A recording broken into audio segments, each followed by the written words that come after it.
Cœur des médias vous emmène dans les coulisses du tout dernier journal de Marie-Françoise Ewolou, la voix du trésor du poste national de la CRTV. Ces trois grands noms de la médiasphère camerounaise nous ont quittés. Le film de leur vie et de leur mort. En fin d'émission, vos préférences médias dans La Télécommande. Traveling, bon voyage au cœur des médias.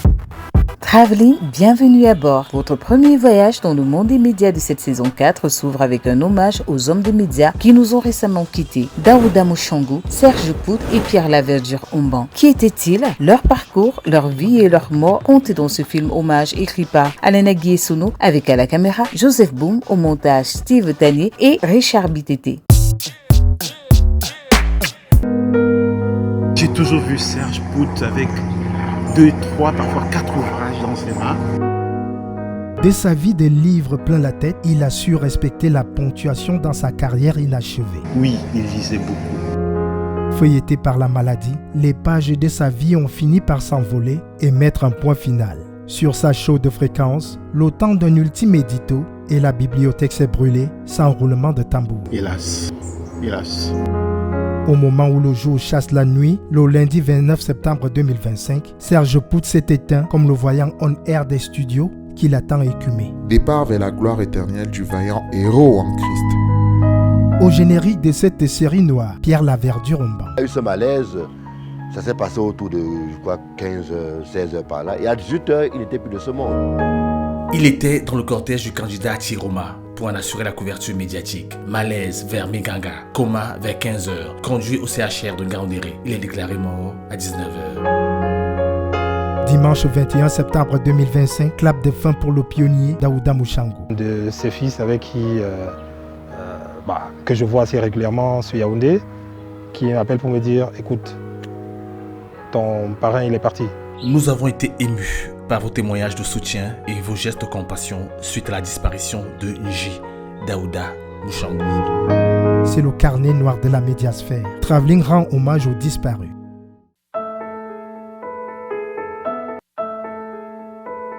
Un studio délocalisé pour la dernière émission de Sergio. Famille Pout, c'est ici. Rongé par la maladie, Serge Pout a entamé une sortie de piste que personne ne voyait venir. Il était atteint de diabète il y a des années. Il se plaignait, il nous disait qu'il se sent très fatigué, il passe son temps à dormir et puis il a une douleur au pied. On se sépare un mercredi parce qu'il a mal au pied, ça commence tout petit, il y a une petite blessure au pied. Je dis à Serge, bon voilà, il faut qu'on fasse un programme pour les prochains enregistrements. Serge me dit, gars, je suis en train d'aller à l'hôpital. Berthe dit, est-ce que tu sais qu'on va amputer Serge? Serge Pout malade. On doit lui amputer une jambe, il travaille jusqu'à la dernière semaine. C'est son frère Félix Adissé qui me dit qu'on a amputé ton frère. 6 mois, si ce n'est plus d'hospitalisation. Je suis allée le voir après son amputation. Je ne savais pas quels sont les mots que je pouvais sortir pour le remonter. Serge a été très fort pendant sa maladie. Quand j'arrive, il me voit, lui il éclate les rires. C'est lui plutôt qui nous encourageait. Je ne sais pas où il puisait cette force-là. Il revient après les blessures, au lieu de récupérer, il force. Il revient. Et ça, je le comprends très bien, même si je lui en voulais. J'estimais qu'il aurait dû prendre le temps pour la convalescence. Un nouvel ouvrage vient enrichir les rayons de la littérature. Serge s'est battu, il s'est levé. Il a repris le boulot d'ailleurs. On s'amusait à le taquiner, je l'appelais handicapé de luxe. Il aimait vraiment son métier, il était attaché à ce métier. Il a réappris à marcher avec une prothèse, avec des cannes anglaises dedans, puis une prothèse, rééducation. Tout allait quasiment bien. Lorsqu'il reçoit sa prothèse, c'est une célébration que nous avions faite. Parce que nous nous disions enfin. Oh que non, c'est juste que Serge Pout savait garder sa dignité, même dans la douleur la plus tenace. Une deuxième hospitalisation est vite survenue. Une hospitalisation de trop. Ça n'a pas fait un mois. On nous dit que Serge a été transporté en urgence à l'hôpital. Ah bon? Qu'est-ce qu'il y a encore? Non, il a eu une petite infection sur l'autre pied qui est désormais affecté. Entre mystique et machin et tout, Serge est admis à l'hôpital parce que l'autre jambe a été... la jambe qui lui restait a été affectée également. Je ne vais pas trahir le secret de son frère jumeau Anissé qui parle de...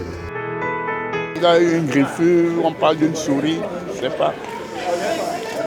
Et puis, le voilà à l'hôpital. Le jour où il entre dans l'hôpital, c'est l'unique fois où il a à peine croisé mon regard. Son regard et le mien se sont croisés. Il a enlevé son regard, il n'a pas souri, il s'est retourné. Et je suis restée avec les bras ouverts parce que moi je venais pour l'embrasser, pour le réconforter. 2 jours après, j'apprends qu'il est entré dans le coma.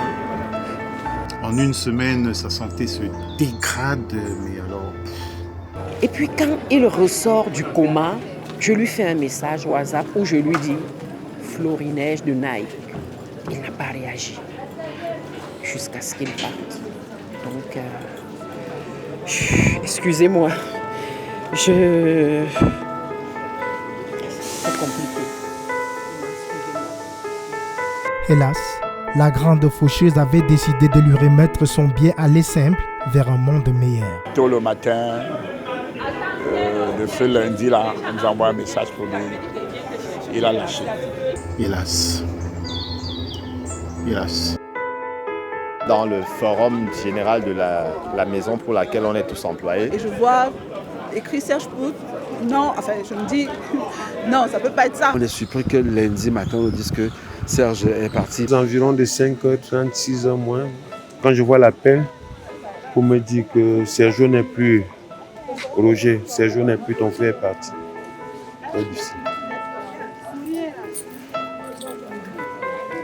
Très difficile. Mais ce n'est pas encore le temps de pleurer. On va devoir assurer.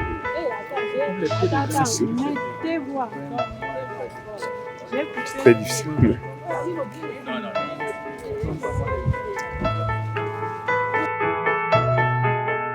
Un rappel à Dieu irréversible de ce fils de la grande famille Lorbikwek qui arrive presque un an après celui de Marie et mère ancienne Pout, sa maman, son dernier bouclier. Et pour ne pas l'aider à guérir, il y a eu sa maman qui est décédée pendant que lui, il était au bloc opératoire pour se faire amputer de sa jambe. Sa maman est décédée quasiment de la même manière, diabète, amputation, puis décès dans la foulée. Qui sonne comme un glas pour celui qui se considérait comme une véritable victime de l'amour de l'humanité. La vie de Serge est un tourment en permanence et qu'il avait viscéralement amené à s'accrocher à 2 choses, sa famille et son travail. Sans le boulot, Serge avait du mal. C'est quelqu'un qui traînait une grosse blessure d'enfance due à des frustrations extrêmement intimes sur le plan familial, sur le plan communautaire. Serge avait été désarçonné par la rupture pendant plus de 30 ans de ses parents et ça le consumait. Son papa travaillait au ministère des Transports à SECNA, Météorologie Nationale, le mien. Serge avait été désarçonné par le fait que son grand-père paternel, qui était chef de canton en 1964, avait été laminé et brûlé par sa communauté.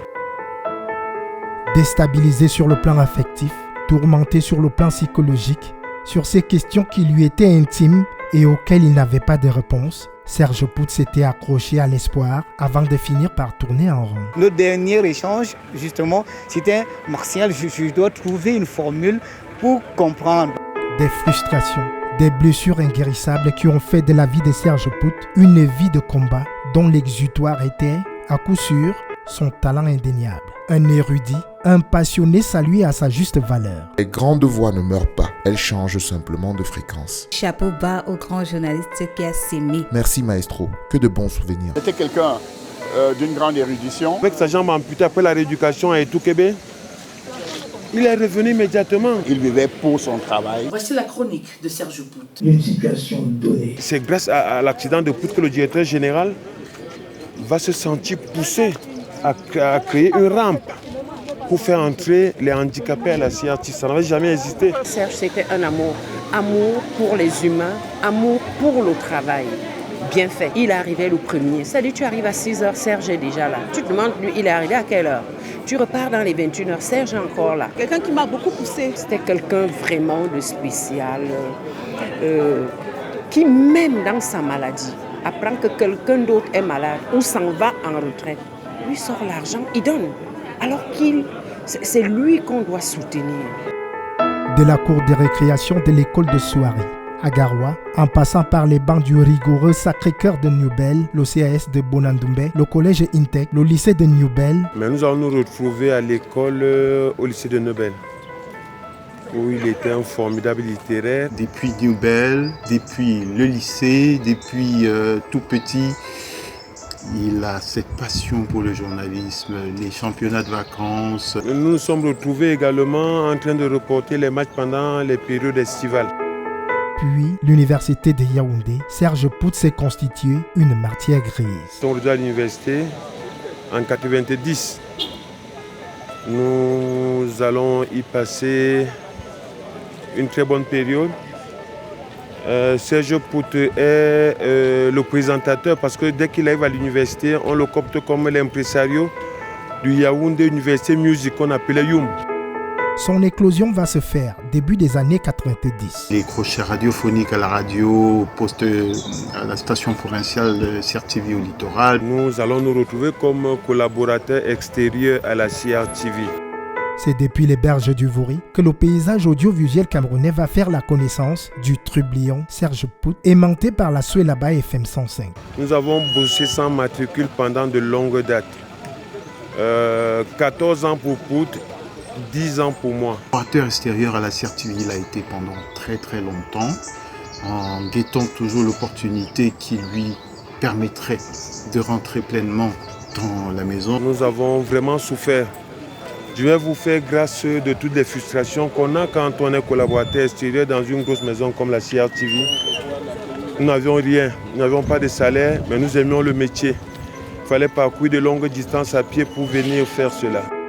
Le tambour de Serge Pout va battre si fort que ses échos vont se faire entendre dans la tour d'aluminium de Mbaladeux. C'est ainsi que Serge Pout, très intelligent et ingénieux, va mettre sur pied une émission appelée Tambour, sponsorisée par le pari mutuel urbain, le PMUC. Serge Pout va s'imposer malgré toutes les bousculades de ceux qui étaient déjà dans la maison, qui souhaitaient avoir le grand sponsoring du PMUC. Serge Pout s'est maintenu dans cette émission parce qu'André Jacomoni, directeur général, comptait vraiment sur lui.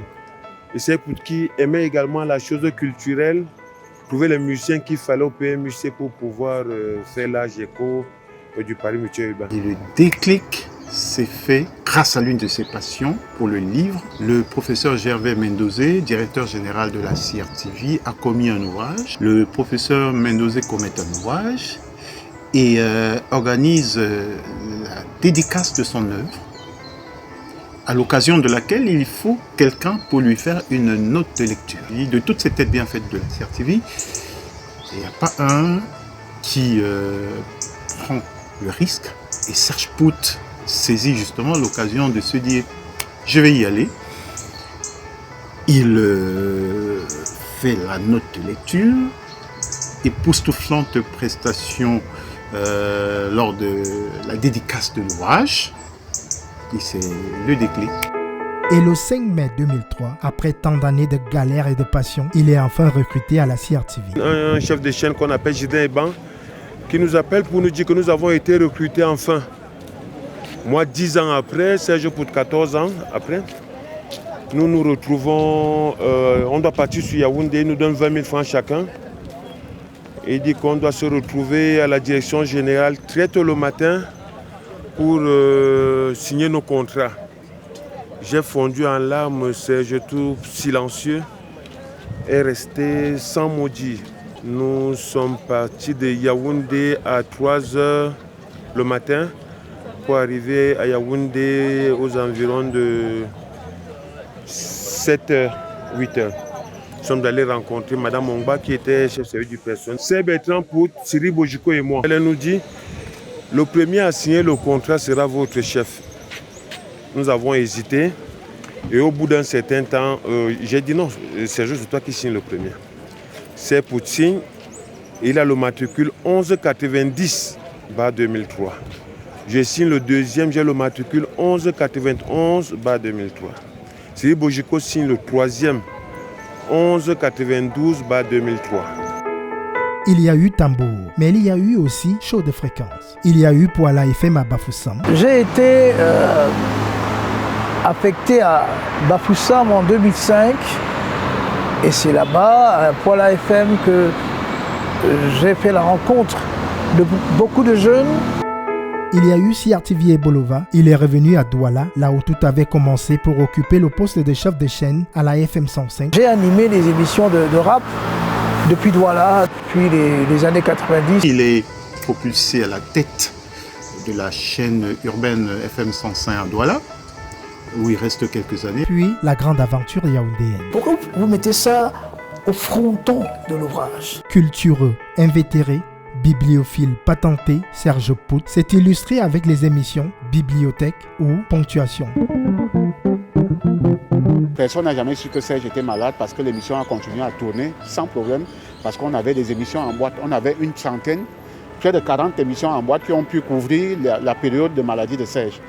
Et lorsque Serge sort de l'hôpital, il prend quelques temps de rééducation et on reprend les tournages avec une jambe amputée. Pourquoi ce titre, Mon âme a soif du Dieu vivant? Serge Pout est de ceux qui m'ont fait aimer le livre. D'où est venue l'idée d'écrire sur la prière? Il était fou du livre en fait. Serge était fou du livre. Il passait le temps à lire. Il faisait que ça d'ailleurs. Il y a une dimension pérennisation. Éditorialiste et chef de département de la production web et transmédia chez le mastodonte de l'audiovisuel public au Cameroun, au moment où il nous quitte à 58 ballets seulement. Serge Pout était un grand passionné de son métier avec des qualités reconnues de tous. Serge était un homme vraiment affable. Je n'ai pas travaillé avec quelqu'un d'autre aussi facile à manœuvrer sur un plateau que Serge. Vraiment d'une humilité inimaginable. Au point où, à un moment, je suis même tenté de dire que c'était même un peu gênant, un peu dérangeant, parce qu'à un moment, on aurait voulu peut-être qu'il soit un peu critique ou qu'il soit acerbe, qu'il soit dur. Non. Quelqu'un de très disposé, quelqu'un de très disponible, à l'écoute, prêt à faire des suggestions à tout moment et prêt à se plier lorsque ses propositions n'avaient pas été entérinées. Mais avec un souci majeur, c'était celui du travail bien fait. Dans mon temps papier avec lui, ce jour-là, j'arrive et je suis pris par un autre programme. Je lui dis, dans 1 heure, on le fait. Dans 1 heure, j'ai pas fini. Il attend. 2 heures de temps après, il attend. 3 heures, c'est au bout de 5 heures qu'on a pu bosser. Et même pas l'once d'un air, d'une parole choquante. Vraiment, cette humilité-là faisait qu'à la fin, on n'avait presque pas envie de lui dire non. Quelqu'un qui était là quand on avait besoin de lui, quand on ne savait même pas qu'on avait besoin de lui, il était là. C'était quelqu'un de très attachant. Très grand humanisme. Quand Serge est en colère, jamais tu ne vas entendre des éclats de voix. Il te parle doucement. Professionnel, c'est-à-dire qu'il envoie ses éléments à temps. Et lorsqu'il a oublié, lorsque tu le rappelles que Serge ne voit pas encore tes éléments, il s'excuse d'abord humblement pour dire « Donne-moi 1 minute, je te les envoie ». Et quand il venait, il avait son temps, il le respectait. C'était un bosseur. Humainement, c'était quelqu'un d'agréable, d'entier. La langue française, il savait bien la manier, ce qui était certainement dû à toutes les lectures qu'il avait, parce que lui, il avait toujours un livre à la main. J'ai toujours vu Serge Pout avec 2, 3, parfois 4 ouvrages dans ses mains, dans sa rue, dans ses déplacements, partout, il avait toujours quelques ouvrages en main. Il faut se cultiver. Serge Pout a fait parler sa vie à sa manière, sa voix éraillée et la qualité de sa plume resteront une identité, son identité dans nos souvenirs. Moi je ne parle pas aux morts. Serge a souffert, il est mort là maintenant, c'est... Alors Serge, Broda, cher aîné, tu as retrouvé la maman. Ça t'a fait mal lorsque la maman est partie. À côté des ancêtres qui t'ont déjà accueilli, je souhaite que Dieu te montre la lumière et que tu sois en paix avec eux. Respect, cher aîné. Je souhaiterais que toute la jeunesse puisse prendre l'exemple de Sergio. Que tout le monde prenne, n'est-ce pas, l'exemple de Sergio pour pouvoir bosser et se faire remarquer par son boulot. Que de chercher les grades, de passer dans les réseaux sociaux pour devenir des grandes stars, non. C'est pas le boulot à l'antenne. comme Serge Pout l'a fait. Que ton humilité, cher aîné, puisse irradier les autres qui sont restés. Merci pour tout ce que tu as pu me donner. Tu m'as accueilli les bras grands ouverts aux matinées de la CRTV, au poste national. Tu étais tellement content lorsque j'ai été recruté. Nous te souhaitons un doux repos. Il n'y a vraiment pas lieu d'être triste parce que tu as vécu une vie, tu nous as inspirés. Quand je dis nous, moi au moins, et je sais que plusieurs personnes aussi. Voilà, je garderai toujours de toi l'image de ce passionné de travail bien fait. Ta passion pour le journalisme, ta passion pour la musique, ta passion pour la lecture. Tu vas continuer à vivre à travers ton œuvre. Nous allons poursuivre la production de Ponctuation. Tes œuvres sont immortelles, Serge. Nous nous souviendrons toujours de toi et nous ferons un effort de ne pas t'oublier. Tes œuvres parleront et elles parlent d'ailleurs. Merci est un bien faible mot, mais c'est le seul que je saurais te dire avec tout mon cœur. Merci. Merci. Merci. Merci. Il y a les fictions. Il s'appelait Daouda Mouchangou. Il est mort à Yaoundé le 21 septembre 2025 à 81 ans. Depuis le 8 novembre 2025, il repose à Ndjissé par Fumban dans le Noun. À plus de 300 km de son Fumban natal, ce jeudi-là, 13 novembre, son esprit est invoqué et réveillé dans ce haut lieu chargé d'histoire, un lieu de mémoire, le studio 1 du centre de production de la télévision nationale en Baladé. Monsieur le directeur général de la CRTV. Proche et membre de la famille de M. Daouda Mouchangou. La CRTV a voulu lui rendre un vibrant hommage à sa manière. Et l'occasion est toute trouvée. La rentrée académique 2025-2028 de l'Institut de formation et de la conservation du patrimoine audiovisuel, IFCPA. En plus d'avoir déjà une salle de cette école qui porte son nom, la cuvée 2025-2028 est baptisée Promotion Daouda Mouchangou. Chers apprenants de la promotion 2025 de l'IFCPA, vous serez appelés Promotion Daouda Mouchangou. C'est impressionnant, mais c'est aussi beaucoup d'émotions. Beaucoup d'émotions et c'est finalement la reconnaissance de ce que lorsqu'on fait bien les choses, eh bien, cet impact nous revient. Pour devenir créateur de notre temps, c'est à Paris que Daouda Mouchangou lance sa carrière audiovisuelle dans les années 70. Petit Camerounais issu de son village à Fumban qui, 30 ans plus tard, se retrouve à Paris sur les plus grands plateaux de cinéma auprès de grands réalisateurs français, étant passé par Yaoundé, par Konsamba, par Dakar, étant arrivé en France par bateau, attention, et ayant pu finalement réussir à se former. Avant de s'installer au Cameroun en 1978, sa licence en technique et esthétique de théâtre de l'Université de Paris 8 et son diplôme en réalisation cinématographique du Conservatoire libre du cinéma français en poche. Et tout de suite, il va imposer son savoir-faire dans le domaine de la fiction, de la CTV à la CRTV. Première rencontre avec Daouda Mouchangou, je suis stagiaire. Apprenant à l'INA de Paris, je viens pour un stage académique. Quand mon stage est fini, il me dit « on te recrute ». Il m'a adopté dans les couloirs de la CRTV. À l'époque, nous faisions des programmes de jeunesse, il y a notamment Télé Jeunes. J'étais universitaire et je venais exprimer un tout petit peu mes envies et ma passion pour l'audiovisuel et la télévision. Daouda était comme un maréchal dans l'armée. Parfois, quand il nous réunissait, c'était pour nous donner des ordres. Donc c'est avec beaucoup de plaisir qu'on lui donnait tous ces prénoms. Rambo, Lucky Luke, Mouchangou, Daoud.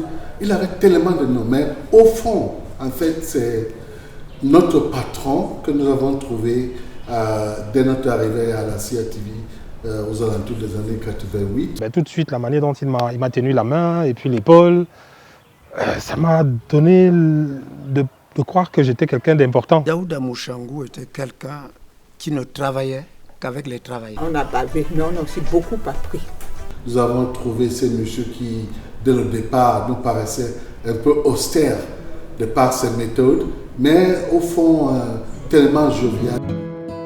Il y a eu des émissions à succès qu'il a dirigées. Thinking Time avec Akwanka John Difford ou Cherchez le mot, le jeu des lettres présenté par Sylvie Ngiambanzier, aujourd'hui épouse du DG de la CRTV. Il est à la fois et dans les fictions et dans les documentaires. Il y a eu aussi et surtout ces téléfilms tout droit sortis de la fiction Made in Daouda Mouchango. Et cette année-là, dans ce contexte de frémissement, la CTV propose un téléfilm, La succession de Wabo Defo, première fiction de télévision au Cameroun, première signature de Daouda Mouchango, premier succès. Les premières productions, c'est le film La succession de Wabo Defo. Nous avons travaillé, nous avons tourné à Banjul. Avec l'étoile de Nouti, le retraité, déjà fait des gilettes. Il a raconté nos histoires avec nos voix, nos dilemmes, nos rires et nos larmes. Tu n'as pas honte. Honte de quoi? Depuis combien de temps tu as été complice? Au moment où il était au sommet de sa carrière, on a pu voir la force de la télévision. Et alors toi, je te cherche partout, d'où tu viens là? Je suis venue chercher Coco. Particulièrement libre d'esprit. Enfin, qui t'a dit ça? Un pionnier dans la fiction Made in Cameroun qui avait osé mettre pour la première fois à la télévision le quotidien des Camerounais. Cet homme, c'était Daouda Mouchango. Avec son air débonnaire, sa fierté affichée, son charisme princier et l'âme du pionnier, il fut de ceux qui ont cru, dès les premières heures, à la puissance du récit camerounais. C'est qui ça? C'est son ami. Quoi? Son ami. Ah lui, ce voyou-là? Mais pourquoi tu l'appelles voyou? Et on a fait Jaffet et Ginette, donc vraiment à chaque fois j'y étais parce qu'il avait confiance en moi. Et comme je connaissais sa méthode de travailler, il savait qu'il pouvait compter sur moi. Hey Coco, tu viens avec nous là? Où? Là, tu viens nager avec nous? Dans cette eau-là?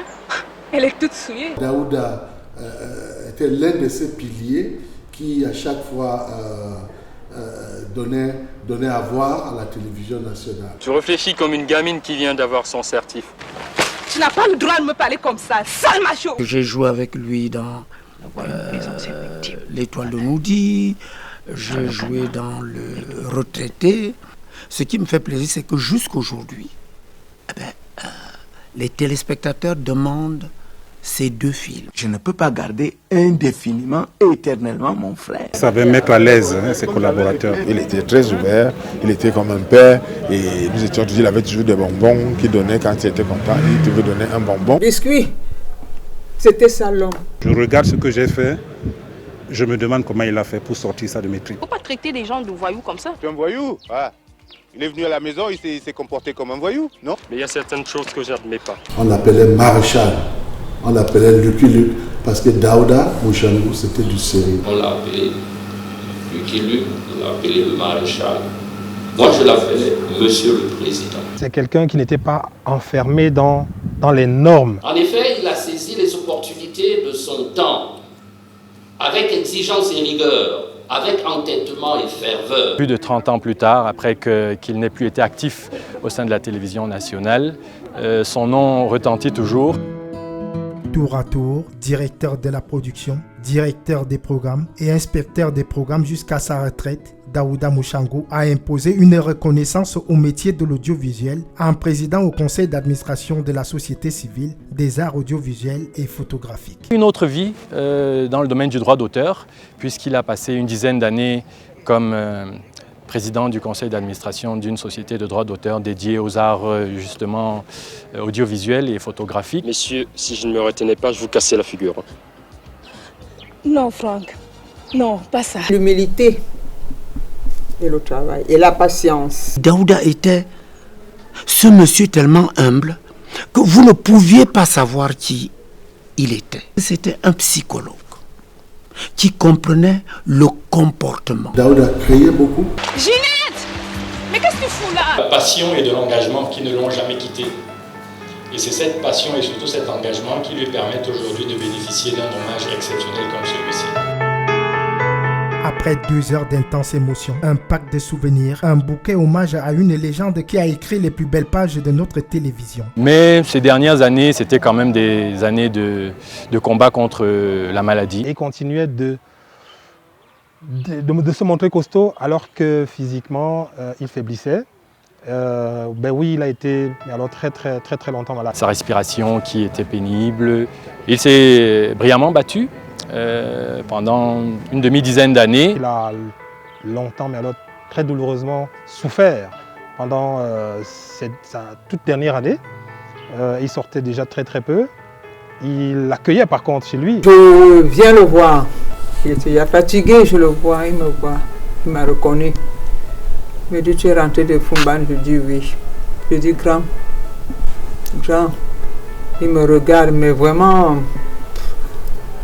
il me dit, vous qui m'avez connu, partagez mes souvenirs. Et il a levé son doigt et me dit, ma famille.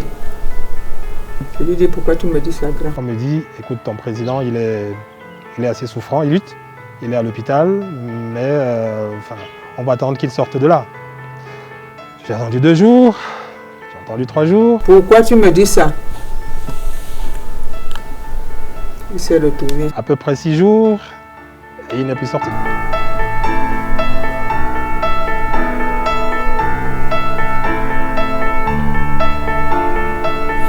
Il m'a plus parlé. Et la maladie a fini par l'emporter. C'était la fin. Je lui dis merci. Simplement merci pour ce que tu as été pour nous, tes enfants, mais également pour ta famille nucléaire, ta famille élargie, mais également pour ce que tu as été pour ta famille professionnelle, les artistes et les technico-artistiques, les techniciens, pour ce que tu leur as laissé comme héritage. Tu pues l'alcool. C'est moi? Tu rigoles. Allez, on déménage, non? Hein? Allez. Ah, s'il te plaît, arrête. Ne me touche surtout pas. Vous avez été un grand homme. Nous avons gardé de très bons souvenirs. Grand frère et père Mouche, repose en paix. Nous gardons ton souvenir.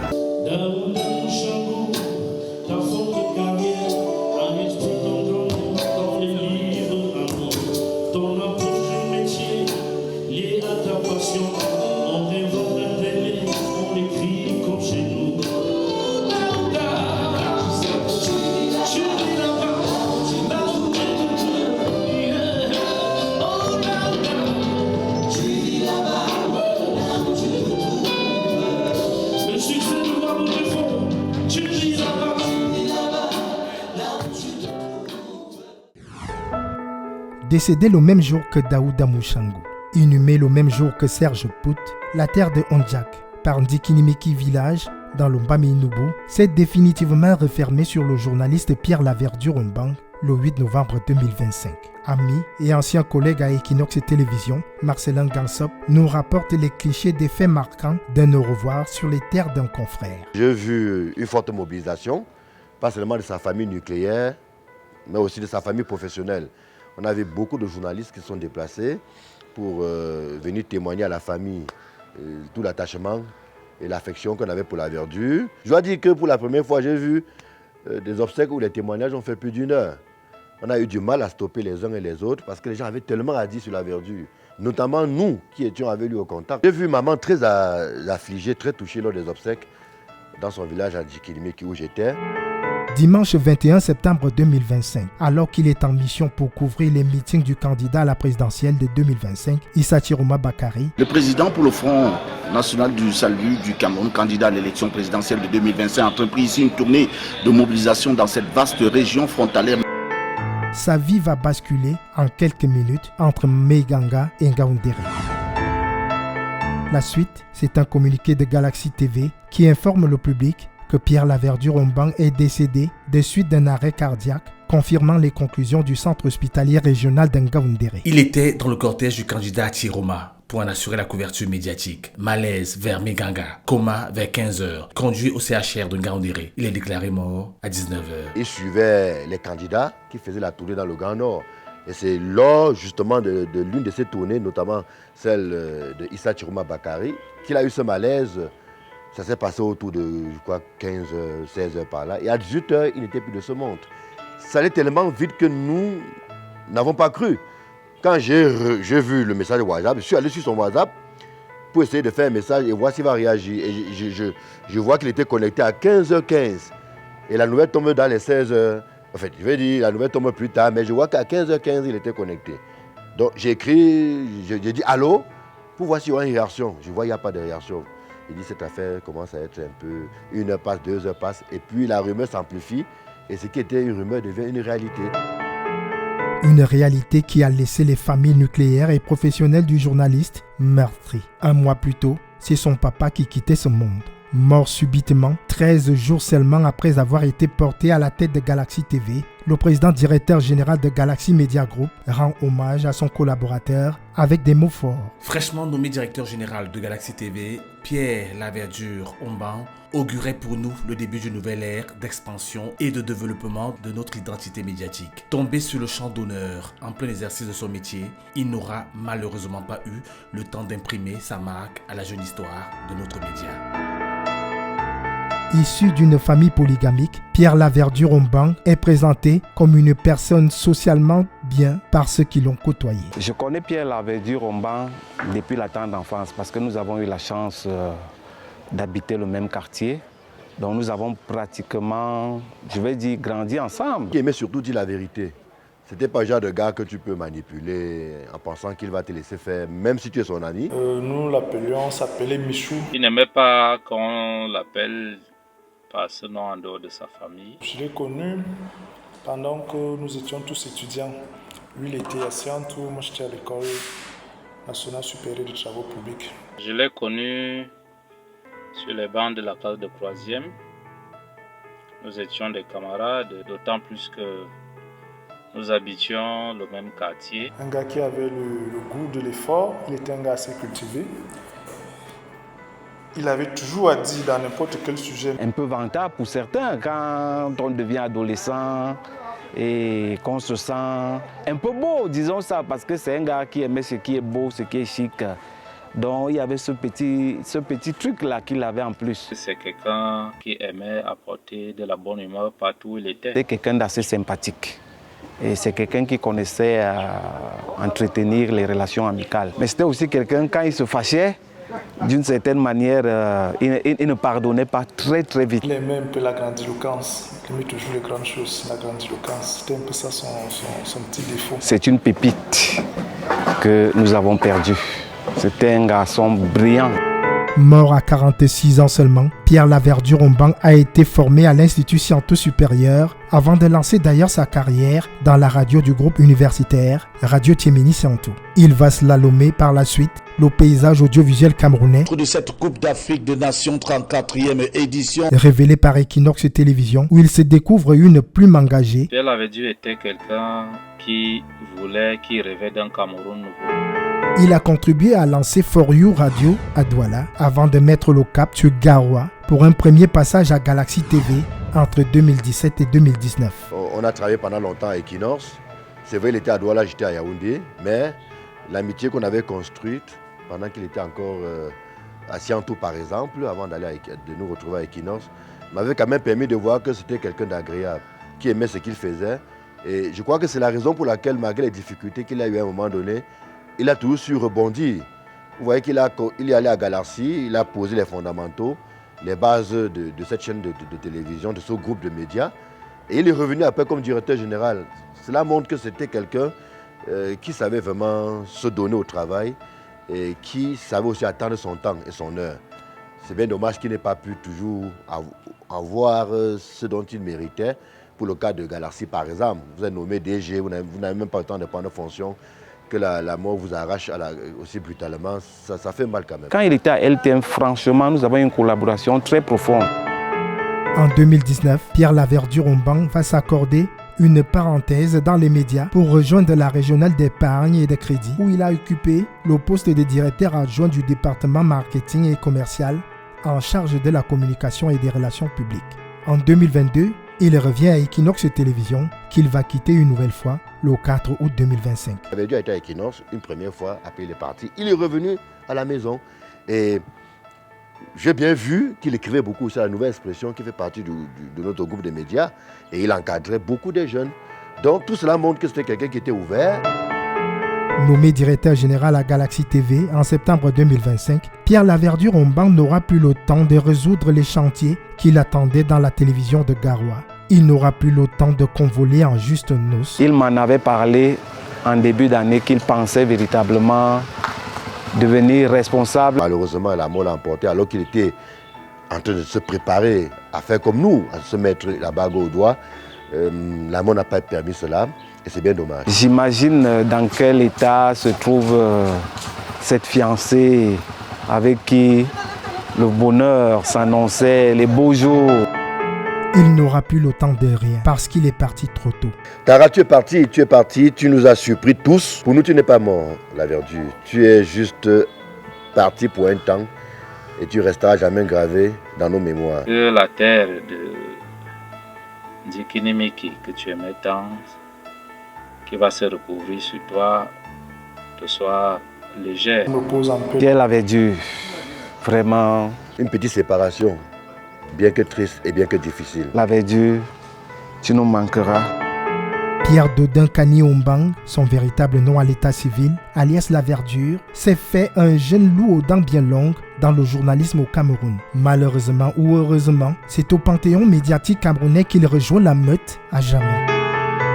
Respect éternel au pionnier Daouda Mouchango. Bon vent dans ta nouvelle galaxie, Pierre La Verdure Ombang. Serge Pout, point final.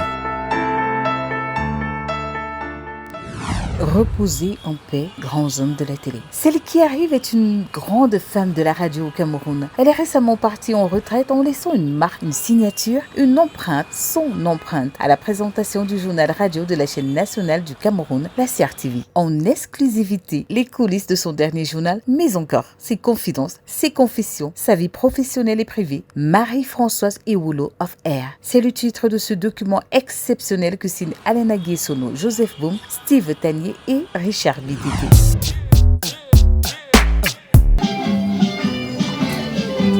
Mesdames, Messieurs, bonjour, bienvenue au 13h. Un monument, Marie-Françoise Ewolo, c'est une voix. C'est une voix sur laquelle je me suis appuyée. Battre campagne dans un contexte de moyens financiers limités implique les collègues dans la rédaction de ces titres, ce qui est une très très grande chose. C'est pour ça que c'est bien fait. Ce ne sont ni les réseaux sociaux, ni tel ou tel organe de presse. La grande sœur qu'on aurait bien voulu avoir. Parfois sanguine. Vous voulez que je crie? Ça sent un peu chaud. Vous êtes sérieux là? C'est une espèce rare. 13h34 minutes à Yaoundé, c'est la fin du dernier 13h. On va changer de fréquence. Désormais, ce sera aux 13h du repos et des conseils. Et on dira toujours présenté par MF Marie-Françoise Ewolo Bilois. Merci, grande sœur et consoeurs. Il y avait jadis Jean-Claude Otto, Alain Belibi, Pascal Mbéaba, Zachary Niman, pour ne citer que ces dinosaures. D'Alain Belibi est venu Marie-Françoise Ewolo, un diamant vert, poli à la direction des rédactions radio, qui aujourd'hui quitte la joaillerie CRTV. C'est effectivement le dernier 13h que je présente. Après 4 décennies de bons et loyaux services, dont plus d'un quart de siècle passé a donné de sa voix dans le journal parlé de la mi-journée au Cameroun. Ma dernière, après des années à servir la CRTV. En raccrochant sur le 13h, Marie-Françoise Ewolo tourne une page de l'histoire de la radio au Cameroun. À ce poste, pendant des jours, des mois, des années. Et si l'histoire de Marie-Françoise Ewolo, une longue vie de journal parlé, nous était contée? Ce que vous allez vivre se déroule entre 6h du matin et 6h du soir. Quartier rue Mangui, ou plutôt village Mbala 4, dans le premier arrondissement de Yaoundé. C'est ici, domicile familial, l'élu du jour n'est pas là. Mais notre curiosité est portée sur les quelques personnes présentes qui s'activent dans le coin cuisine. Nous décidons de prendre la mesure de la chose. Je suis là pour concocter les menus pour la retraite de Madame Françoise Ewolo. Marie-Françoise Ewolo a décidé de faire du Marie-Françoise Ewolo. Et on s'est souvenu de ceci. Elle éprouve un plaisir particulier à voir des gens se réjouir et donc elle est toujours prompte à organiser ces moments de réjouissance. Côté budget, Noun, comme on l'appelle en famille, ne lésine pas sur les moyens quand son honneur est en jeu. Un budget de près de 2 millions. Il est 9h10, changement de décor. Nous voici désormais rue Conrad Adenauer pour capter l'arrivée de Marie-Françoise Ewolo à la maison de la radio Loncac. Accompagnée de Patricia, sa maquilleuse, elle s'assure d'abord que tout marche comme prévu sur les derniers réglages de la mise en place. Tiens, Maman, ça va? Est-ce que ça dort? J'ai pas dormi. Filme. J'avais peur de mourir dans le sommeil. J'ai un souci. Les gens qui seront assis ici vont faire comment pour voir? Il y a encore des gens où? Ici. Les deux ici seulement, non? Non, il faut encore mettre une autre tente ici là. Avant de s'engouffrer dans l'ascenseur, direction le 2e étage. Dans son bureau déjà vidé de ses effets personnels, J'ai vidé jusqu'au tiroir. elle nous fait des confidences de sa nuit presque blanche. J'ai de violents maux de tête. J'ai pas dormi. J'avais peur de dormir et mourir dans le sommeil. Pendant que Patricia Beaucoup d'émotions. s'occupe à refaire son portrait, Oh là là. Tout défile.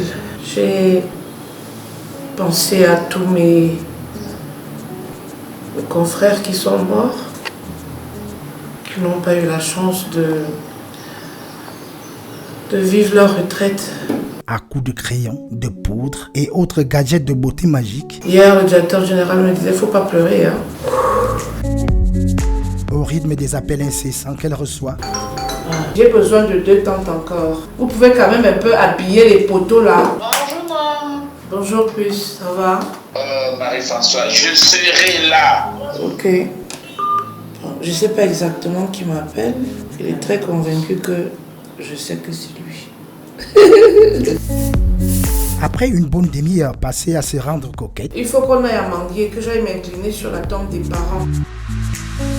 elle ne perd pas de vue qu'elle n'a encore que dalle du menu de son journal. C'est alors qu'elle va se jeter dans les bras de la rédactrice en chef. Voilà le mec. Oh là là. Son téléphone cherche par tous les moyens à jouer les troubles faits. Je suis déjà en train de le faire. C'est la dame des mains de pistache. Elle est toute jolie, toute belle, toute belle. Merci, toute jolie, merci, merci. Oh là là. Elle va quand même finir le débrief de la confé debout. Il n'y a pas de stress pour un bon journal. Tu as la page politique. On dit sur quoi? Campagne électorale. 4 titres là. Avant de se faire happer par la présentatrice du journal de 12 heures. Claudia, tu m'arraches ma présentatrice, ma charismatique. Vous allez tous m'écouter. Je vais parler de vous tous. C'est elle. Si tu ne pleures pas avec ma tante, c'est que... Je l'appelle, je lui dis, est-ce que ma robe est prête? Elle me dit, non, donne-moi même encore 4 heures. J'ai 4 heures. Et tu dois faire ce journal avec ta tenue là? Oui. Je lui dis, je te donne 30 minutes. Claudia, pose-moi une seule question. Une seule? Marie-Françoise Eolo va donc opérer un retour au bureau pour livrer son sentiment au micro du 12 heures. À quelques heures de ton dernier 13 heures, en tant que présentatrice vedette, comment tu te sens? Alors, c'est tout à fait normal que je me sente stressée. Du réconfort, elle en trouve dans un bref échange avec le directeur des rédactions radio, Valérie Dikosumaro. Tu sais que tu es puissant, il faut que tu stoppes la pluie. On va essayer ça. Allez, à tout à l'heure. Avant de mettre enfin le cap sur la rue Manguier. Où est-ce que ces gens ont trouvé toutes ces photos de moi? Je suis partout.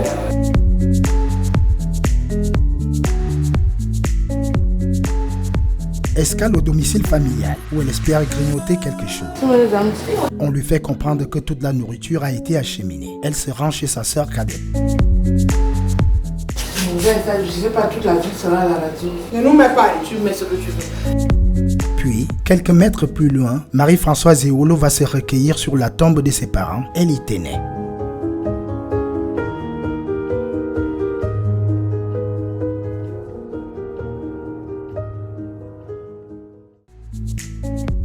De retour à la maison de la radio. La famille sera où? Bon, on ne va pas mettre la famille ici. Il faut qu'ils voient l'écran. Ils voient même les 2 écrans. Ok. Oui, ils seront là. Oh là là. Ça c'est joli, wow. Ça. Oh là là. Soit tu as du temps. Waouh. Oh là là. Oh, mon fils. Merci, fils, merci beaucoup. Il faut que j'entre dans le journal là, c'est bon là. Oui, il faut sortir déjà. Parce que là, je n'ai pas encore la tête au journal, c'est pas bon. Elle va squatter son bureau pour commencer à penser journal. Au moment d'apposer les identifiants sur la chemise pour son dernier journal, Marie-Françoise Eolo a comme un blocage. Dans ma trappe, je n'arrive pas à écrire. JP, 13h, Marie-Françoise Eolo. Et voilà, c'est fini. Et comme si elle savait, ma tenue est verte. Ah. Pendant près de 2 heures d'horloge, elle va recevoir des visites de toute nature. Le directeur Valérie Diko-Soumbaro. Est-ce que tu as prévu un petit texte pour dire au revoir à tes auditeurs? Je te l'envoie. D'accord. Merci. Des proches. C'est une de tes filles qui t'envoie le paquet. Un jour qui ouvre une nouvelle page dans ta vie.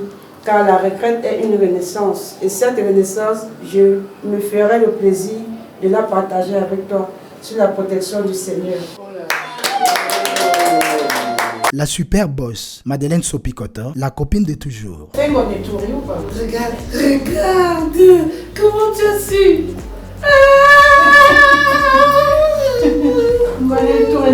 Comment tu as su? Jean-Olivier Ounamebara. La grande meuf. Oui. C'est comment? Bon, on se retrouve à l'antenne tout à l'heure. Oui. Revêtu de son habit de fête, Elle m'a dit que jolie, irrésistible comme ça, j'aurais dû porter le verre pour être un peu... Marie-Françoise Eolo quitte le bureau pour aller rejoindre le reste de la rédaction et se consacrer à la construction du journal, de son dernier journal. Allons-y alors. Je prends mon rédacteur en charge. Et comme à l'accoutumée, quand elle entre en salle de rédaction, Bonjour tout le monde. Mon bic là, voilà. Mon bic. C'est pas ça. Où est le chapeau de Charles là-bas sur le programme? Natacha, c'est à toi que j'ai envoyé les notes RDPC depuis 11 heures. C'est pas toi. C'est où sont les notes pour ça doit rentrer dans la page présidentielle. 12h55. Bientôt l'heure du journal. C'est en procession que Marie-Françoise Eolo arpente les couloirs qui mènent au studio. Bonjour tout le monde.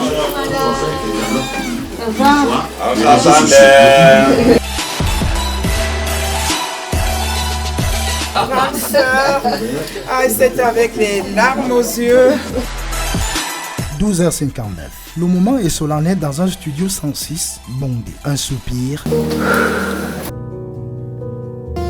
Et le dernier trésor de l'ère Marie-Françoise Eolo résonne sur les ondes de l'ensemble du réseau de la CRTV. Vous êtes sur CRTV, Poste National, vous écoutez Cameroun Magazine, mesdames et messieurs, c'est l'heure du journal. Le trésor est présenté par MF, Marie-Françoise Eolo. Mesdames, Messieurs, bonjour, bienvenue au 13h.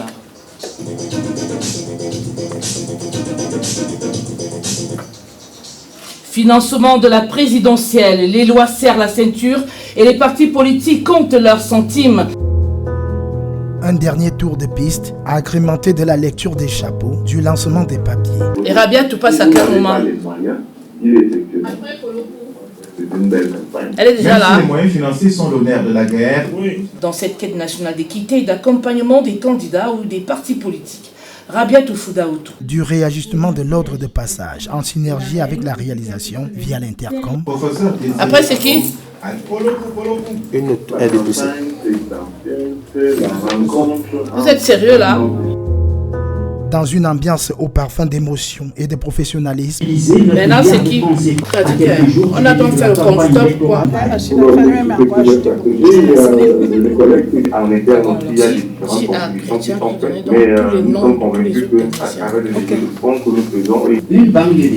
Je lis une note et tu mets le jingle sport. D'accord. Si tu as à peine de me donner mon téléphone. L'usine est conçue pour il tremble toujours. Sans référence des médicaments et dispositifs. Merci.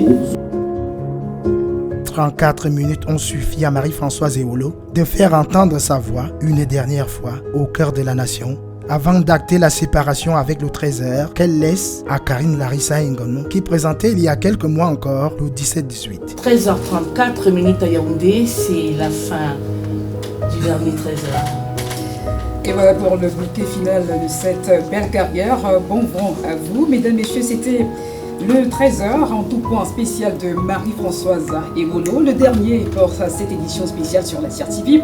Passez un excellent après-midi sur la fréquence du poste national.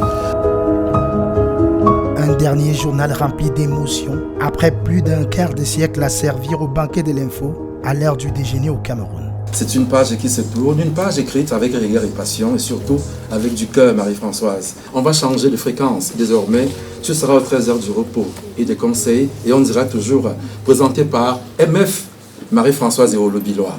Merci, grande sœur et consoeurs.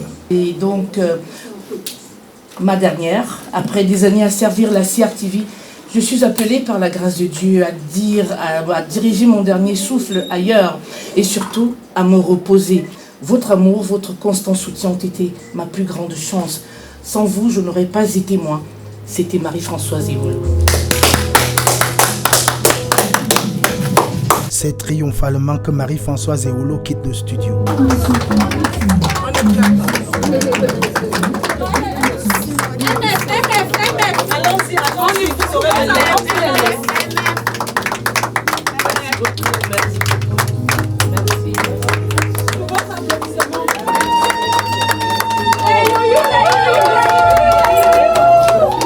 Elle est déjà attendue à l'esplanade de la maison de la radio où son accueil se fait tout aussi en fanfare. Standing ovation pour Marie-Françoise Eolo.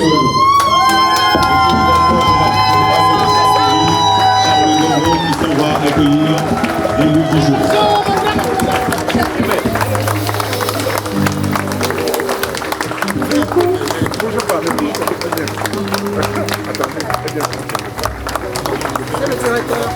Dans l'apothéose de ses 38 ans de service, la cérémonie de revoir organisée par la CRTV et présidée par le directeur général Charles Ndongo a laissé tomber des hommages cousus sur mesure. Dans leur rôle de styliste à l'expertise avérée, tour à tour, ils ont laissé agir leurs ciseaux. Madeleine Sopikoto. Ngwane Touré, content comme tu m'as appelé. Oui, moi, qui te dis simplement, au nom de tous, merci. Merci nous. Merci MF.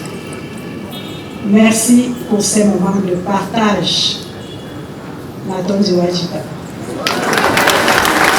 Valérie Dikosumaru. C'est Marie-Françoise, notre présentatrice vedette du Trésor, mais aussi la doyenne de la direction de rédaction radio dont la carrière s'achève. Zachary Niman. Je te disais, Marie-Françoise, ou souvent comme je t'appelle, de préférence Rolo, on ne bute pas dans les titres. On ne bute pas sur les titres. On ne bute pas sur les rappels des titres et je t'attends. Je t'ai attendu et je ne t'ai pas vu passer.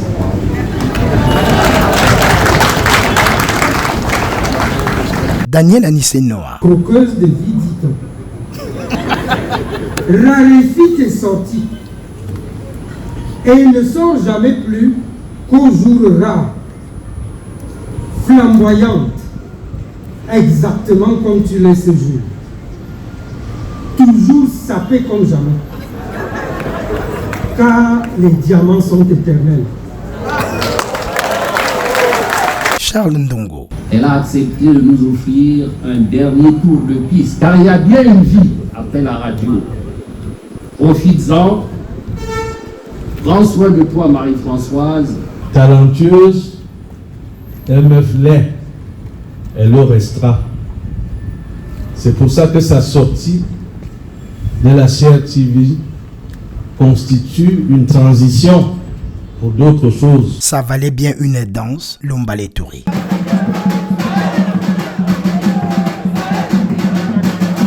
Merci pour ces années passées parmi nous.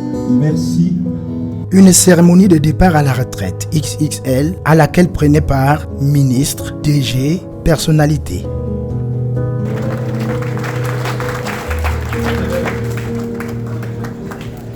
Dans cette première partie, vous venez de vivre comme si vous y étiez les coulisses du départ à la retraite de la désormais ex-star du journal radio au Cameroun. À présent, immersion dans sa vie intime et son parcours académique et professionnel. Marie-Françoise Eolo of Air, deuxième partie.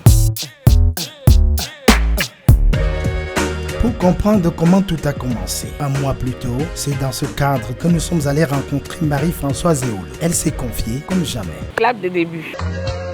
Yaoundé. Nous sommes en 1965. Au lever du jour du 31 juillet, cette année-là, c'est du pavillon Garnier de l'hôpital central de Yaoundé que Marie-Françoise Eolo pousse son premier cri inondant de bonheur ses géniteurs. De son papa à Benoît Joseph Zachary, décédé en 2010. Papa a été quelqu'un de strict, de droit. Il ne nous a jamais tapé. Alors celle qui avait la main facile, c'était maman. Sa maman, Ejoambala Jeanne Bonaventure, décède en 2013. Pour son cher papa, elle nourrit un seul regret. Il aurait été fier. Il a été au début et hélas, il ne vit pas la fin. Ça allait être une consécration pour lui. Deuxième d'une fratrie de 4, 2 garçons et autant de filles, Marie-Françoise Eolo va connaître une grande douleur à la mort en 2022 de son frère aîné, chef de famille. Ça a été un déchirement. Son frère aîné, à la fin de l'année, qu'elle a pleuré sans relâche. Ses origines Eundo, c'est du village Mbala 4 dans la communauté Etoudi. Mon village est au cœur de Yaoundé. Yaoundé 1er, dès le carrefour Jameau jusqu'à Messassi. Issu d'une grande famille qui compte en son sein un bon nombre de seigneurs de la craie, en l'occurrence le professeur Laurent Serge Etundingwa, Marie-Françoise Eolo se souvient de ce cher oncle plutôt protecteur. D'abord nous sommes voisins. Elle habite en face de moi, vous comprenez nos liens, nos portails se regardent. C'est le petit frère de mon père. La fille aînée de mon défunt frère. J'avais un copain, il a traumatisé ce monsieur-là. Le ministre partait de chez lui, on aurait dit qu'il sentait mon arrivée. Il part de chez lui derrière, en Bermuda, et babouche, il fait le tour. Et il me trouvait dans la voiture devant le portail. Madame, si vous voulez causer, c'est au salon, c'est pas dans la voiture. Sortez de cette voiture. Elle aime la fête et moi j'aime pas. À son adolescence, c'est en grande partie auprès de son homonyme de tante que la petite Eolo Biloa Marie-Françoise va se faire une identité. Je suis happée par ma tante, celle dont je porte le nom. Dès son retour de France avec son mari, elle décide de me récupérer. J'avais, je crois, 3 ans ou 4 ans à peu près. Et mon père, qui est enseignant, est affecté à Yokadouma. Ensuite, la 6e, je suis allée à Nangaï beaucoup, une année chez mon père. Et puis je suis revenue au lycée Leclerc. En juin 1987, un grand virement va s'opérer dans la vie de l'adolescente. J'aurais voulu qu'elle fasse des études universitaires très longues, qu'elle devienne professeure de droit, même son père. Mais Marie-Françoise a commencé à s'intéresser à la communication étant toute jeune. Au niveau de son lycée, elle était déjà là-dedans, le journal du lycée a fait, elle était là et tout ça. C'est comme ça qu'elle nous glisse entre les mains. Au lieu d'aller à l'université, elle va faire un test à la radio encouragée par son oncle, le défunt Henri Bandolo. Après le secondaire, il y a donc eu un concours qui a été lancé. Le ministre Mbombo Njoya, Ibrahim Mbombo Njoya était ministre de l'Information et de la Culture. Et Raphaël Onambele, là, était le secrétaire d'État. Mon cousin est donc sous-directeur de la cellule juridique au ministère de l'Information et de la Culture. Et j'étais en vacances chez ses parents, en Ngousso. Ngousso était encore un village, c'était pas comme maintenant. Et lui, c'était le grand frère de Govinal Zingaï Somba. Parce que Govinal, c'est mon cousin. Et il y a un recrutement qui est lancé à la radio. Il met mon nom. Je ne peux pas vous dire que j'ai écrit la demande, on m'a amené comme une espèce de bête qu'on amène à la maison de la radio. Il est monté avec moi chez Joseph Marcel Ndi. J'avais la carte scolaire. Il m'amène chez Joseph Marcel Ndi. Il dit à Joseph Marcel Ndi, la voici.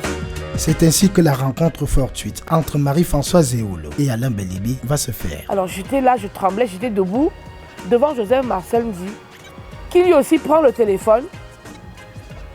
Il appelle et puis je vois Alain Belibi entrer. Joseph Marcel Ndi, il est venu un jour en salle de rédaction, il m'a dit voici la nouvelle petite. Il dit à Alain Belibi, occupez-vous de cette petite. Tu vas t'occuper d'elle. Faites d'elle une journaliste. Il m'amène dans la salle de rédaction. Elle grouille de monde, il y a beaucoup d'hommes. J'ai dû faire pipi en 30 minutes au moins 5 fois. Après une première journée au travail, partagée par le doute et l'oisiveté, je reste là assise dans la salle de rédaction. à regarder tout ce beau monde sortir, entrer, gueuler, sortir, entrer, rigoler, ainsi de suite. Toute une journée. À la fin, il me dit, rentre à la maison, reviens demain. Alain Belibi va enclencher un protocole de formation basique de la jeune recrue. Et puis le deuxième jour, il m'a amené dans la salle des téléx et il me dit, tu coupes ces nouvelles et tu les classes par région. J'ai fait ça pendant 3 mois. Et au bout de 3 mois, il me dit, commence à rédiger les brèves. Alors je commence à rédiger les brèves. Je réécris ce qui était écrit. Il déchirait, j'étais à la poubelle. Elle écrivait des textes que je mettais à la poubelle. Je recommençais, il déchirait. Il se rend compte que je ne comprends pas très bien ce qu'il me demande. Alain Belibi me dit, résume, prends l'essentiel de la brève. J'étais très forte en français, j'ai compris. Après 6 mois d'efforts, d'adaptation, Marie-Françoise Zéhoul va commencer à faire l'antenne, non sans avoir subi un manœuvrage digne des commandos du micro. Pour devenir un bon professionnel, il est indispensable qu'on fasse un certain nombre de choses, qu'on fasse ses classes. Et je considère que c'était les classes de Marie-Françoise. Au bout de 6 mois, il n'a plus déchiré mes brèves. Il est arrivé un jour que je prenne son texte et que je le lise à l'antenne. Pour moi, ça voulait dire que ça se rapproche de l'objectif que je visais pour toi. Il m'a dit, écoute, il a choisi quelques-unes, il y avait 6 ou 7. Il m'a dit, tu vas les lire à la page étrangère. J'ai commencé par le sommet. À 13h, c'est lui qui présentait le journal. À présent, l'actualité internationale en bref avec vous, Marie-Françoise Zéhoul. Des informations détenues par l'administration fiscale, ce dispositif nouveau qui s'inscrit dans le prolongement des réformes engagées. Mais avant de lire, on a fait des essais pendant plusieurs jours. La voix, il fallait que la voix sorte des tripes. Il me tapait. Le bonjour bonjour, je veux te sentir le bonjour. Mais tous les jours, je pleurais. Je rentrais à la maison avec des larmes qui avaient séché. Et maman demandait toujours à mon père que je ne comprends pas cette histoire. Elle me dit, est-ce qu'il te fait même quoi là-bas? Est-ce qu'il te tape? Il a pris le Nagra, l'appareil de l'époque. Nous sommes montés au 2e étage, voir Joseph Marcel Ndi, qui a mis le play. Il a fermé les yeux. Il s'est mis à écouter. Parfait. Joseph Marcel Ndi, il a dit parfait. Et c'est comme ça que le lendemain, je suis passée à l'antenne. En matière de modernisation des services, offre aux contribuables une solution innovante permettant de simplifier. Étape par étape, elle va asseoir son rôle qu'elle commence à appréhender à la rédaction. Et après les papiers à l'étranger, on m'a envoyé au journal de 23h. Puis 2 ou 3 mois après, on m'envoie au journal de 6h. Mesdames, messieurs, bonjour. Son évolution est constante. Henri Bandolo est nommé ministre de l'Information et de la Culture. Il arrive à la maison, il dit à papa qu'il a été reçu par le chef de l'État et le chef de l'État lui a demandé de me donner un coup de pouce. Il a demandé si j'étais journaliste, il a dit non. Il a dit donnez-lui un coup de pouce. Le coup de pouce c'était quoi? Je suis allée à l'école de journalisme en France, payée par l'État du Cameroun. En 1992, Marie-Françoise Zéhoul intègre l'école de journalisme de Aix-Marseille 2 en France, un privilège. Après moi, il n'y a plus de journalistes, de personne d'autre n'est allé en France, payé par l'État du Cameroun. Moi, ça a été un ouf de soulagement quand elle a sa bourse d'études pour aller à Marseille continuer. J'ai fait spécialisation télé. De cette promotion, il y avait Daniel Zokambassa, père son âme, qui était avec nous, Francine Onana, Jean-Marie Watonsi, Thérèse Francine Bamier et Marthe Bilunga. Donc elles sont restées en France, elles ne sont jamais venues. Moi je suis rentrée, Zokambassa, il est décédé je crois 1 an après qu'on soit revenu. Francine Onana est restée, Jean-Marie Watonsi a eu des bobos avec un membre du gouvernement, il a quitté le Cameroun. De retour au Cameroun, en 1994, Marie-Françoise Zéhoul ne va pas se voir affectée à la télévision nationale. De retour à la radio, elle va se voir offrir le siège du journal parlé de 13h. Elle est passée à la présentation du journal de 13h, qui était un journal d'élite. Cerise sur le gâteau, elle a l'insigne honneur de remplacer son père professionnel, Alain Belibi. Après avoir été malmenée pendant si longtemps, je me suis dit, elle s'est accomplie. Oh là là, c'était... Vous savez, quand je parle d'Alain Bélibi ici avec tellement d'émotion, quelqu'un a dit Samuel Eto'o fils est immortel. Et moi je dis Alain pour moi immortel. C'est mon père.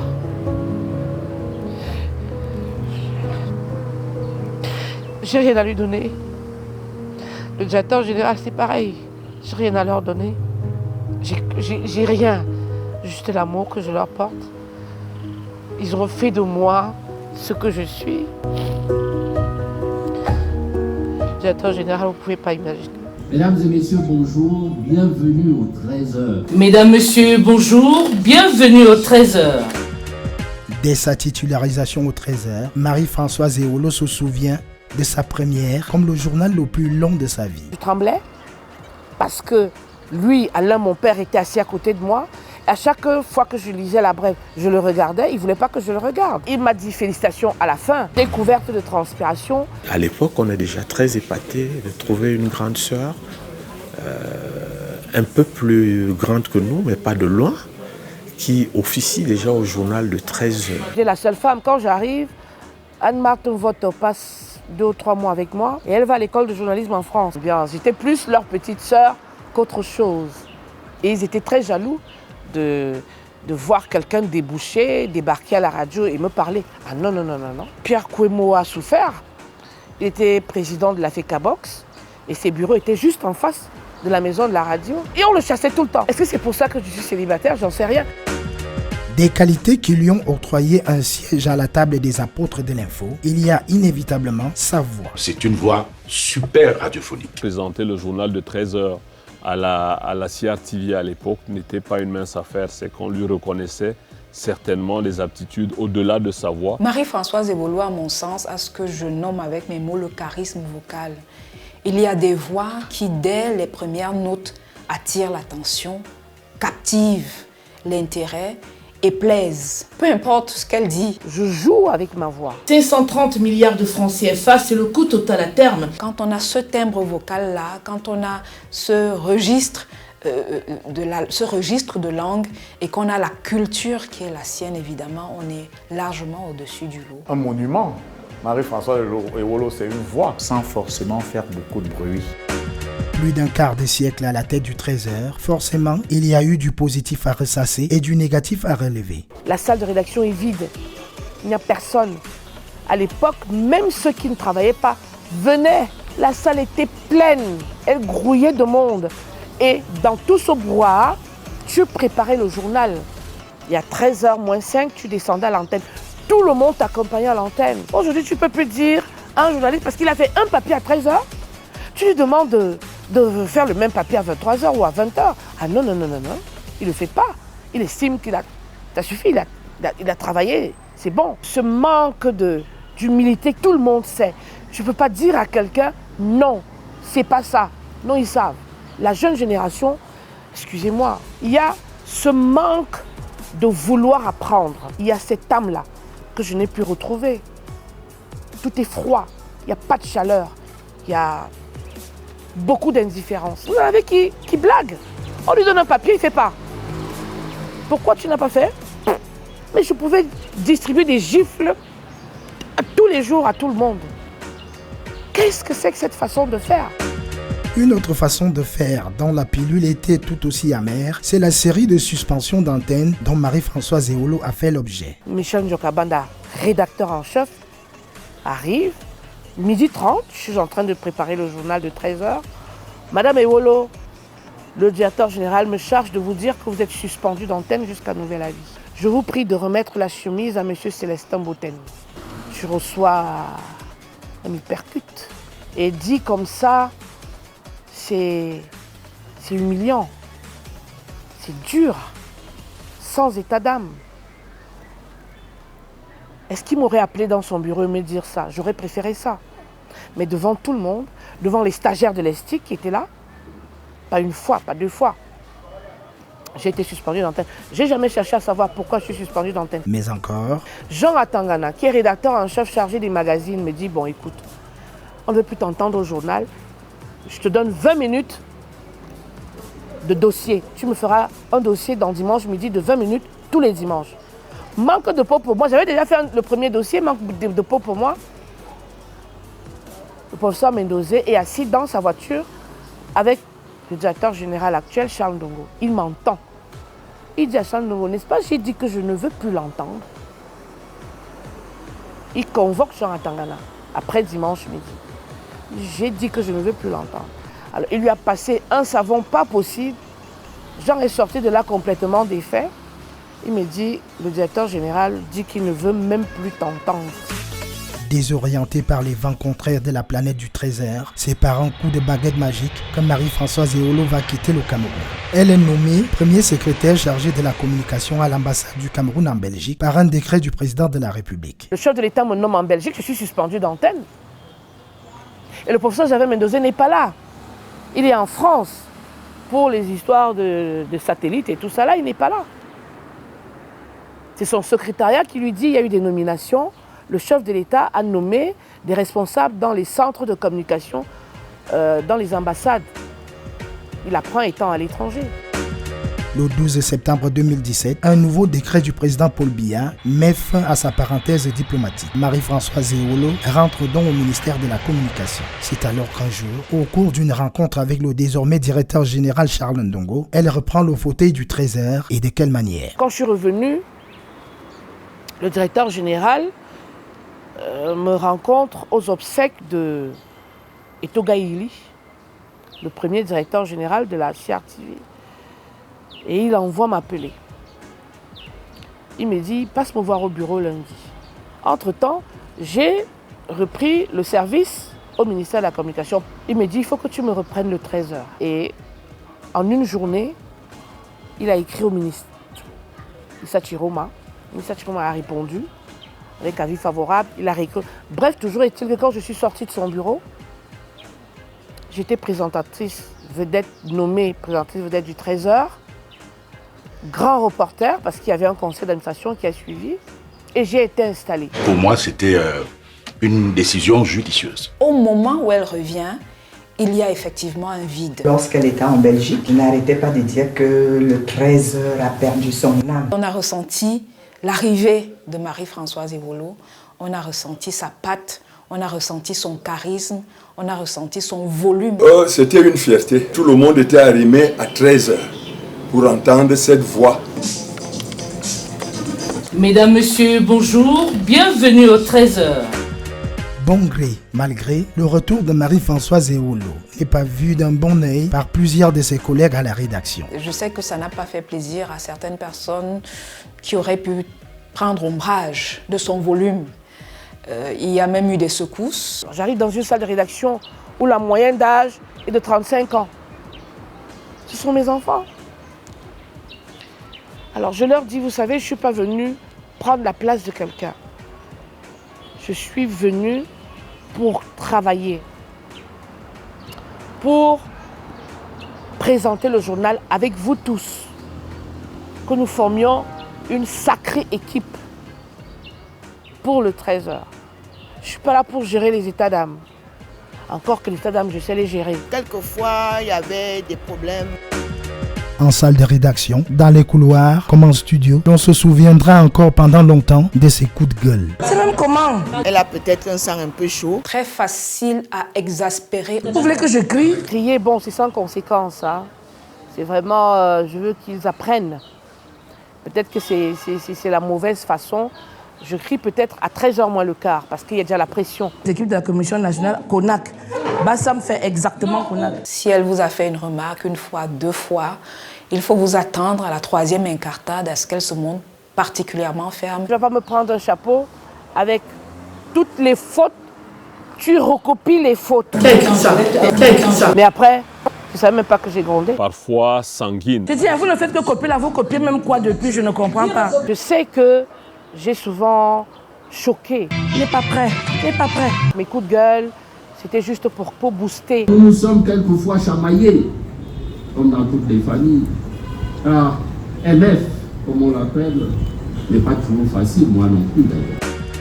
Une femme qui a une identité à part, avec des défauts comme tout être humain, mais avant tout, un vivier de qualité. Oh, un très bon caractère, très soucieuse de la famille. Elle est trop jalouse en famille. Très jalouse de sa famille. Rigoureuse, qui aime le travail bien fait et qui est entière. Elle est très chaleureuse, elle est très enveloppante, elle est très conciliante, elle est très compréhensive. C'est un être exceptionnel. Elle fréquente les plus jeunes, les plus âgés. Elle prodigue des conseils autant qu'elle peut. Il faut être simple dans la vie. Comment ignorer son rituel de salutation à toutes ses équipes? Bonjour tout le monde. C'est la politesse. Quand j'arrive en studio, je dis bonjour au technicien. C'est lui qui tient le journal. Bonjour tout le monde. Bonjour madame. Et puis quand j'ai fini, je dis au revoir, bon après-midi. Merci tout le monde, bon après-midi. Habitée par le sentiment d'un travail bien accompli, elle voit la page CRTV se tourner dans son dos et bonjour la retraite. Elle a servi l'État, aussi bien au Cameroun qu'à l'extérieur. C'est une fierté pour tout le village. J'ai beaucoup appris d'elle jusqu'à ce qu'elle parte. Elle laisse un grand vide dans cette rédaction. C'est dommage que ça se passe comme ça dans notre paysage audiovisuel. Je pense que nous faisons un métier où on ne s'arrête pas forcément parce qu'on a 60 ans. À 55 ans, mais là on est au top. J'ai tout donné. J'ai donné mon âme, j'ai donné ma force, j'ai donné la voix, j'ai donné le cœur. Côté cœur, Marie-Françoise Eolo n'est pas mariée. Jadis dotée, mais ça n'a pas marché. On a failli se marier. Et là, ça n'a pas pu. Il m'a dotée, comme on dote toutes les filles. Mais comme on n'a jamais doté une fille dans mon village. Il y avait tout. Forcément, il avait beaucoup d'argent. Dans tout ce que ma famille a demandé, il a tout donné. Qu'est-ce qui s'est passé après? Il y a beaucoup de gens qui se sont mêlés de notre relation et lui n'a pas su faire, ou moi, on n'a pas su faire ce qu'il fallait faire. Mais beaucoup de gens savent qui c'est. Est-ce que j'ai encore envie de me marier? Ça, j'en sais rien. Il y en a qui ont beaucoup d'argent. Mais c'est pas l'argent. L'amour, c'est pas l'argent. J'ai tout eu. Maintenant que je suis posée, je vais commencer à faire le tri, on verra. Je ne serai pas à la première déception près. Hein. J'en ai eu. Hein. J'en ai eu.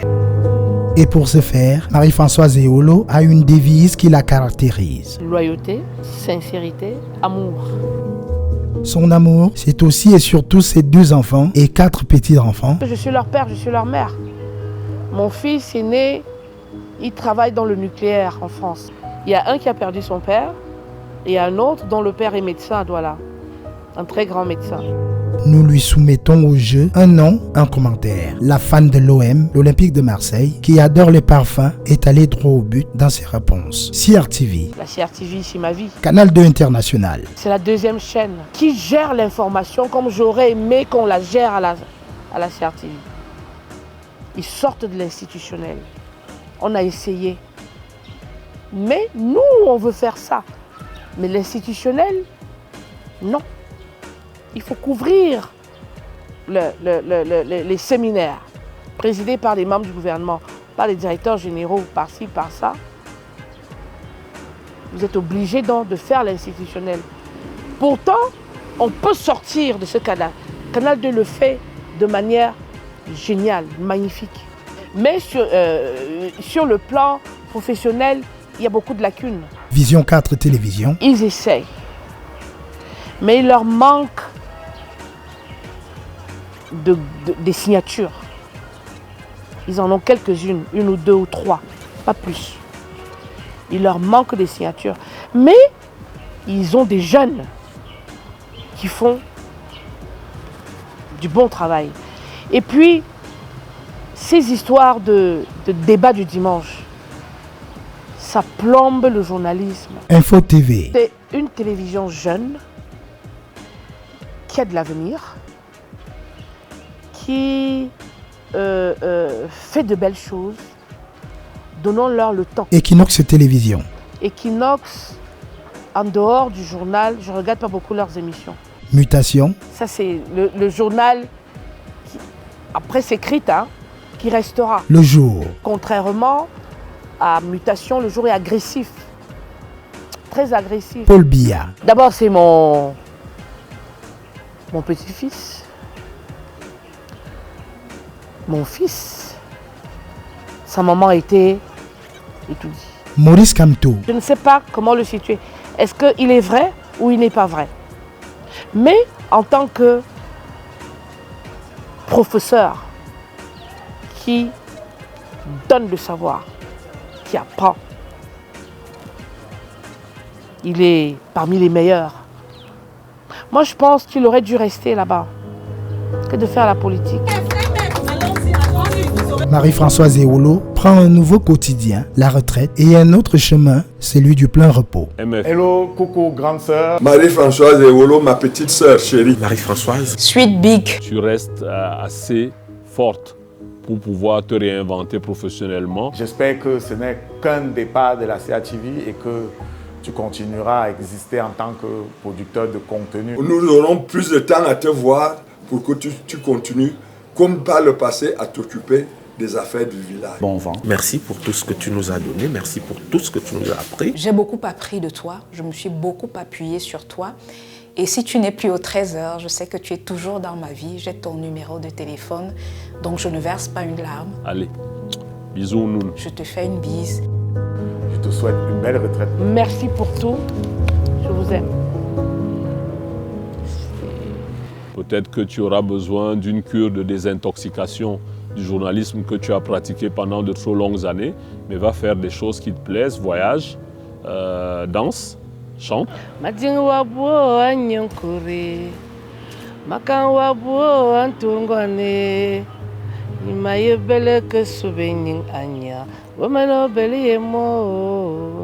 C'était Marie-Françoise Ewolo dans Travelling. Clap de fin.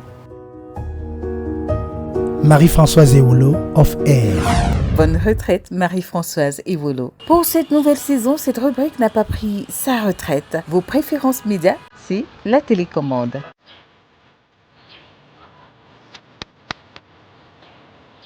Quelle est votre émission de télé préférée au Cameroun et ou en Afrique? Women Story, diffusée sur Vision 4. Parce que c'est une émission ouverte aux femmes qui permet à beaucoup de femmes de partager leurs expériences.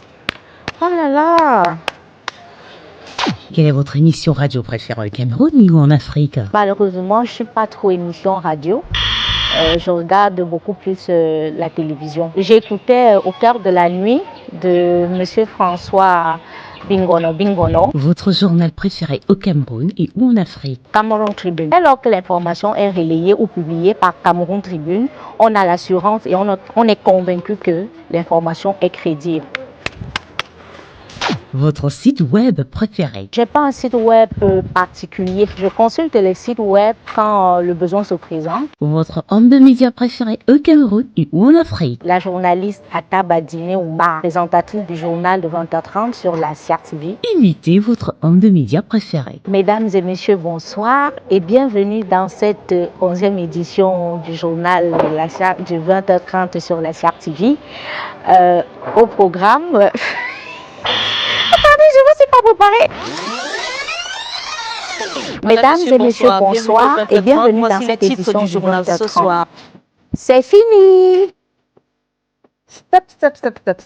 Ce premier voyage de la saison dans le monde des médias s'arrête ici. Merci à nos équipes rédactionnelles et techniques dirigées par notre réalisateur Kiki et Quoi. À bientôt pour un nouveau voyage au cœur des médias. D'ici là, la télé continue. Restez scotchés.